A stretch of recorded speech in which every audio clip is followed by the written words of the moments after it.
Assalamualaikum warahmatullahi wabarakatuh. Kami dari kelompok 2 akan mempresentasikan hasil analisis dari kasus vaksinasi palsu yang dilakukan oleh oknum-oknum yang tidak bertanggung jawab. Nah, dalam kasus ini pelakunya adalah pihak Rumah Sakit Harapan Bunda yang berada di Jalan Raya Bogor, Jakarta Timur. Vaksin palsu ini diketahui beredar berdasarkan data Badan Pengawas Obat dan Makanan atau BPOM. Salah satunya yang ditemukan di 9 daerah, termasuk salah satunya Rumah Sakit Harapan Bunda. Nah, berdasarkan ungkapan IDAI Dr. Aman Bakti Pulungan bahwa suntikan vaksin palsu membuat tubuh bayi tidak kebal terhadap penyakit tertentu. Dalam hal tersebut, orang tua dari anak-anak protes meminta pertanggungjawaban terhadap pihak rumah sakit dalam pemberian vaksin palsu tersebut. Nah, untuk lebih lengkapnya, untuk lebih jelasnya, analisis ini akan disampaikan oleh teman-teman kami. Ini akan menjelaskan analisis yang nomor 1. Bentuk pertanggungjawaban rumah sakit bagi pasien yang terkena vaksin palsu berdasarkan Undang-Undang Nomor 8 Tahun 1999 tentang Perlindungan Konsumen tercantum dalam pasal 19 ayat 1, 2, dan 4 sebagaimana berikut. Ayat 1. Pelaku usaha bertanggung jawab memberikan ganti rugi atau kerusakan pencemaran dan garing atau kerugian konsumen akibat mengkonsumsi barang dan atau jasa yang dihasilkan atau diperdagangkan. Ayat kedua, ganti rugi sebagaimana dimaksud pada ayat 1 dapat berupa pengembalian uang atau penggantian barang dan garing atau jasa yang sejenis atau setara nilainya, atau perawatan kesehatan dan garing atau pemberian santunan yang sesuai dengan ketentuan perundang-undangan yang berlaku.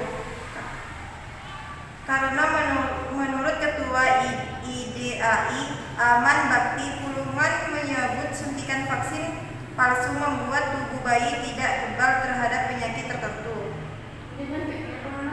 Menurut BPOM, vaksin jenis tripasel mengandung zat logam merkuri jumlahnya teridentifikasi hingga 10 pal per milion sehingga menjadi berbahaya.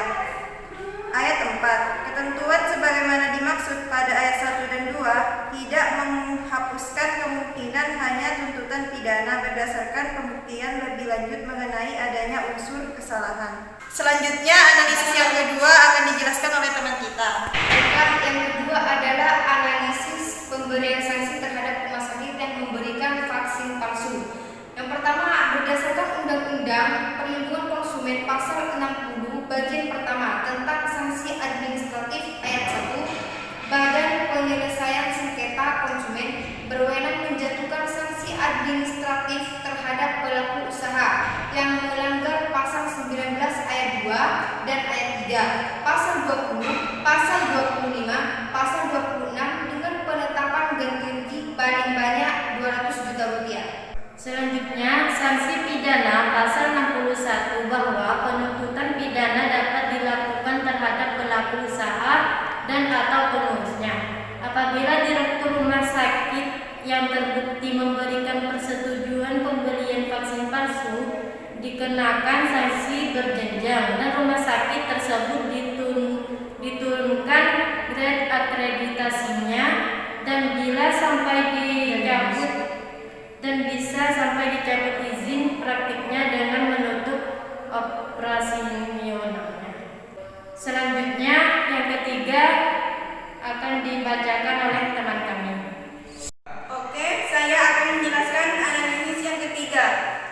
Berdasarkan pasal 8 ayat 1 sampai ayat 3 Undang-Undang Nomor 8 Tahun 1999 tentang Perlindungan Konsumen bahwa perbuatan yang dilarang pelaku usaha adalah dalam ayat 1 huruf D bahwa pelaku usaha dilarang memproduksi yang tidak sesuai dengan kondisi jaminan kontritiwaan atau kemajuan, sedangkan dalam kasus vaksin palsu terbuat disyaratkan bahwa suntikan vaksin yang diberikan membuat tubuh bayi yang tidak kebal terhadap penyakit tertentu.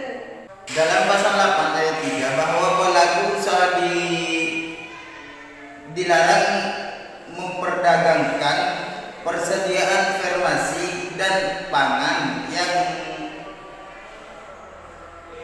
yang rusak, cacat atau bekas dan tercemar dengan atau tanpa memberikan informasi secara lengkap dan benar. Analisis keempat akan disampaikan teman kita. Adapun analisis yang keempat adalah bentuk hak dan kewajiban pelaku usaha dalam kasus vaksin palsu ini adalah hak pelaku usaha diatur dalam pasal 6 Undang-Undang Perlindungan Konsumen, hak untuk menerima pembayaran yang sesuai dengan kesepakatan mengenai kondisi dan nilai takar barang dan atau jasa yang diperdagangkan. Jadi penjelasannya adalah, jadi dalam kasus vaksin palsu, hak bagi Rumah Sakit Harapan Bunda itu mendapatkan pembayaran sesuai kesepakatan nilai tukar. Yang kedua, hak untuk mendapat perlindungan hukum dari tindakan konsumen yang beretikat tidak baik. Penjelasannya, dalam hal ini hak pelaku usaha yaitu pihak Rumah Sakit Harapan Bunda itu sudah mendapatkannya karena konsumen datang dengan beretikat baik untuk melindungi diri dari virus yang ada. Yang ketiga, hak untuk melakukan pembelaan diri sepatutnya di dalam penjelasan hukum sengketa konsumen. Penjelasannya, jadi Rumah Sakit Harapan Bunda memiliki hak untuk membela dirinya dalam persidangan untuk membuktikan jika ia tidak bersalah. 4. Hak untuk rehabilitasi nama baik apabila terbukti secara hukum bahwa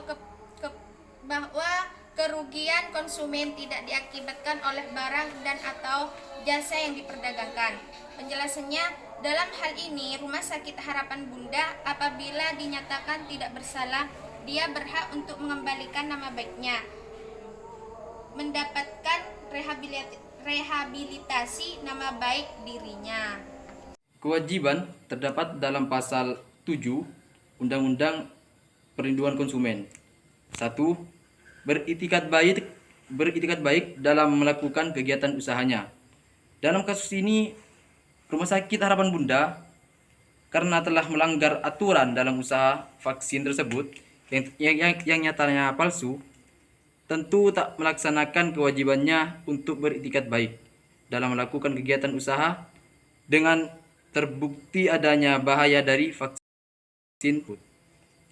Memberikan informasi yang benar, jelas dan jujur mengenai kondisi dan jaminan barang ataupun atau jasa serta memberi penjelasan penggunaan, perbaikan dan pemeliharaan.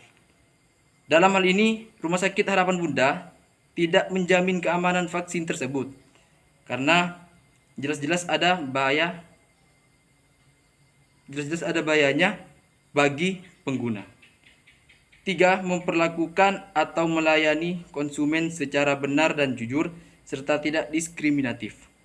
Dalam hal ini, Rumah Sakit Harapan Bunda bisa melaksanakan kewajibannya dalam melayani vaksin secara tidak diskriminatif. Akan tetapi juga tidak melaksanakan kewajibannya karena tidak ada kejujuran akan kondisi. Jadi kesimpulannya adalah yang pertama, pertanggungjawaban Harapan Bunda adalah ganti rugi kepada pasien yang telah diberikan vaksin palsu tersebut yang mengandung bahaya. Kemudian harus dihentikan dari peredaran. Kesimpulan yang kedua adalah sanksi yang diberikan terhadap Rumah Sakit Harapan Bunda yang telah memberikan vaksin palsu itu adalah sanksi administratif dengan ganti rugi paling banyak 200 juta rupiah. Dikenakan sanksi berjenjang dan rumah sakit tersebut diturunkan akreditasinya dan dicabut izin prakteknya dengan menutup operasionalnya. Baik, untuk kesimpulan nomor yang ketiga, perbuatan yang dilarang yang dilakukan oleh Rumah Sakit Harapan Bunda adalah penyebaran vaksin palsu yang berbahaya. Kemudian kesimpulan yang keempat, hak menerima pembayaran dengan nilai tukar yang berlaku. Konsumen datang dengan beritikat baik. Kemudian Rumah Sakit Harapan Bunda berhak untuk membela dirinya. Dalam pembuktian bahwa dia tidak bersalah, jika dinyatakan tidak bersalah, maka Rumah Sakit Harapan Bunda berhak mendapatkan rehabilitasi nama baiknya. Ya, jadi selanjutnya kewajiban Rumah Sakit Harapan Bunda sebagai pelaku usaha. Yang pertama, beritikat baik. Yang kedua, Rumah Sakit Harapan Bunda harus menjamin keamanan vaksin yang diberikan tersebut. Namun, kewajiban itu tidak dilaksanakan. Selanjutnya, nomor 3, Rumah Sakit Harapan Bunda berkewajiban melayani konsumen dengan benar dan jujur. Yang keempat, Rumah Sakit Harapan Bunda berkewajiban untuk menjamin keamanan vaksin yang diberikan, namun nyatanya vaksin tersebut mengandung bahaya. Demikian presentasi dari kelompok 2. Kurang lebihnya mohon maaf. Wassalamualaikum warahmatullahi wabarakatuh.